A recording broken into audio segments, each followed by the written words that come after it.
Hello friends, welcome to कार्मिक guidance channel. आज हम बात करेंगे मंगल दोष या मांगलिक दोष कैसे होता है, इसके क्या उपाय हैं, क्या असर होता है इसका शादी में।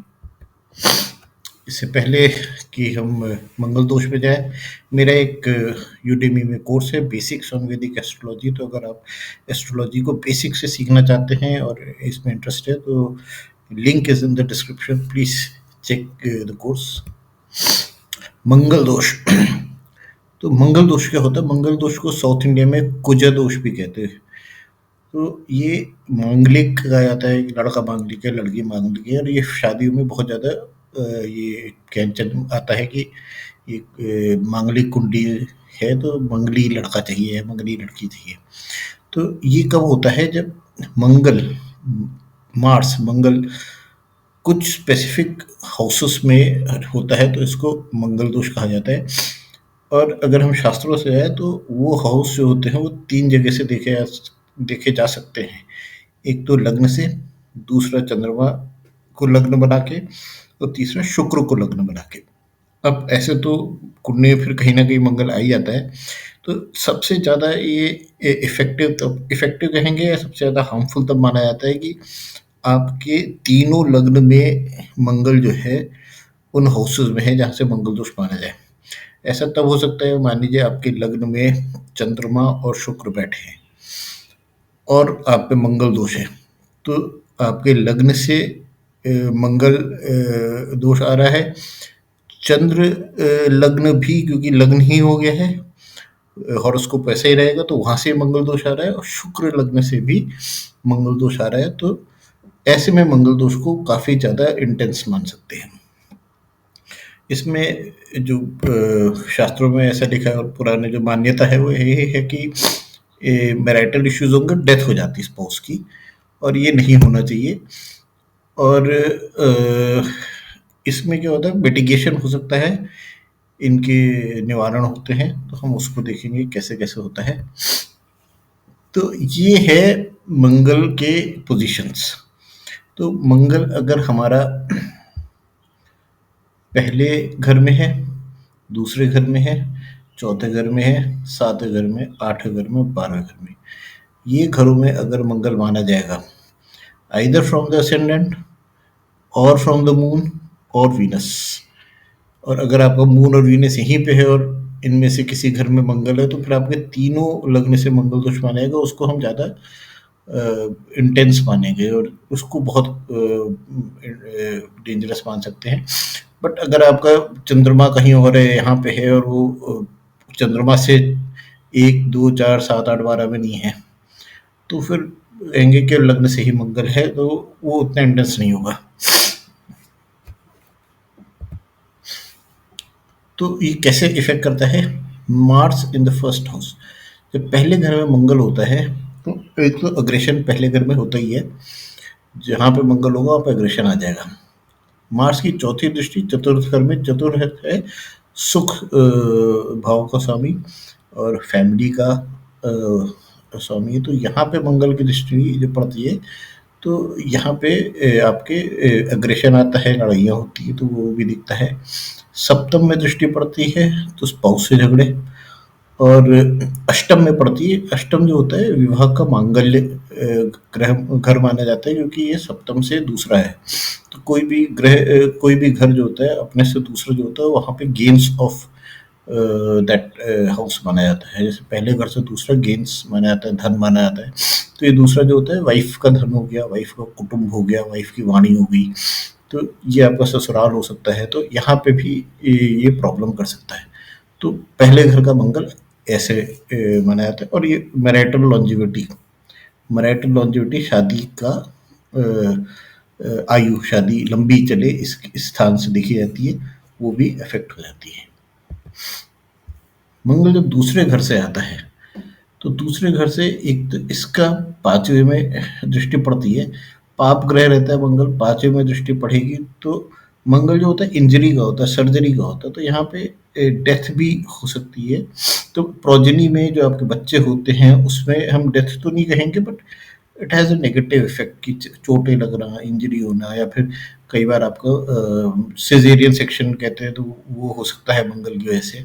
तो मंगल की दृष्टि से सिज़ेरियन इतना खराब नहीं हुआ, वो it is like a remedy आप कह सकते हो, क्योंकि आज के दिन में काफ़ी कंट्रोल्ड एनवायरनमेंट में हो जाता है। बट अदरवाइज मंगल की दृष्टि में ब्लड कट्स सर्जरी बच्चों को प्रेगनेंसी में वो सारी चीज़ें होती है विच इन ओल्डन टाइम्स इतना नहीं माना जाता था। पर मंगल की सातवीं दृष्टि वापस विवाह के मांगल्य ग्रह अष्टम में पड़ रही है, तो ये भी हानिकारक माना जाता है, हालांकि इतना नहीं हुआ। चौथे घर से मंगल चतुर्थ में बैठा है तो वैसे ही काफ़ी खराब माना जाता है चतुर्थ का मंगल, चतुर्थ का राहु, चतुर्थ का मंगल, ये सब बड़े परेशान करने वाले स्थान होते हैं। तो चतुर्थ में मंगल बैठ गया तो घर में अशांति और डिसरप्शन तो है ही है। और उसके बाद आपका सप्तम में इसकी दृष्टि पड़ गई, चौथी दृष्टि 1 2 3 4, चौथी दृष्टि पड़ी तो सप्तम में लड़ाई झगड़े और वाद विवाद हो सकता है। तो चतुर्थ का मंगल फिर से आपको परेशान करने वाला है शादी में। सप्तम मंगल, सप्तम तो सातवें मंगल मंगल बैठा है तो वैसे ही लड़ाई आ गई ये सप्तम स्पाउस से। सब सातवां मंगल जो है वो पहले को भी दृष्टि दे रहा है, तो मंगल जो होता है वही चोट, सर्जरी और खून, ब्लड, ये सारी चीज़ें होती है। जो मंगल क्योंकि सेनापति है, वॉरफील्ड में रहता है, काटना मारना यही उसका बेसिक प्रोफेशन है। तो यहाँ पे भी दिक्कत पति के घर में भी वाद विवाद, लड़ाई झगड़े और परेशानियाँ। तो ये सातवें घर का मंगल। अष्टमंगली विवाह के मंगल ग्रह में तो वाइफ नहीं, स्पाउस के घर में तो दिक्कत कर ही रहा है। और सातवीं दृष्टि इसने अपने आपके घर में डाल दी है, तो आपके घर में भी इसकी दृष्टि जो है काफी हानिकारक हो जाती है। 12वां मंगल, तो 12वें मंगल की 8वीं दृष्टि, 1 2 3 4 5 6 7 8, 8वीं दृष्टि सप्तम में पड़ रही है और ये वाली दृष्टि भी आपकी हानिकारक मानी जाती है। अब आप देखेंगे कि मंगल जो है टोटल 12 घर में से 1 2 3 4 5 6 घरों में अगर मंगल है तो आप मांगलिक मानने आएंगे। तो इसका मतलब है कि दुनिया में 50% जनता जो है मांगलिक है और 50% जनता मांगलिक नहीं है। तो इसमें जितना नुकसान मांगलिक को है उतना ही नुकसान नॉन मांगलिक को है, जितना फायदा मांगलिक को उतना ही फायदा नॉन मांगलिक को। इसमें कोई बुरा मांगना है, ऐसे दोष वाली चीज नहीं, क्योंकि ये बराबर बराबर बटे रहेंगी। तो एक तो ये, दूसरा क्या है कि खाली लग्न से है, चंद्रमा से नहीं दिख रहा है, शुक्र से नहीं दिख रहा है, तो इतना ज़्यादा इसको डेंजरस नहीं मानते। मेरी जानकारी में कई सारी शादियां हो चुकी हैं और कई लोग को कुंडली पता ही नहीं था और वो शादियां चली और लड़ाई झगड़े होते हैं। बट एक केवल लग्न से या चंद्रमा से एक जगह से अगर दिख भी गया तो जरूरी नहीं कि वो बहुत ज़्यादा प्रॉब्लम करेगा। अब इसके रेमेडीज और कैंसिलेशन यानी भंग, जैसे नीच भंग होता है वैसे भंग एक ज्योतिष में माना जाता है कि जब भी कोई योग बन रहा है तो उसके भंग करने की कौन से वो होते हैं कॉम्बिनेशंस।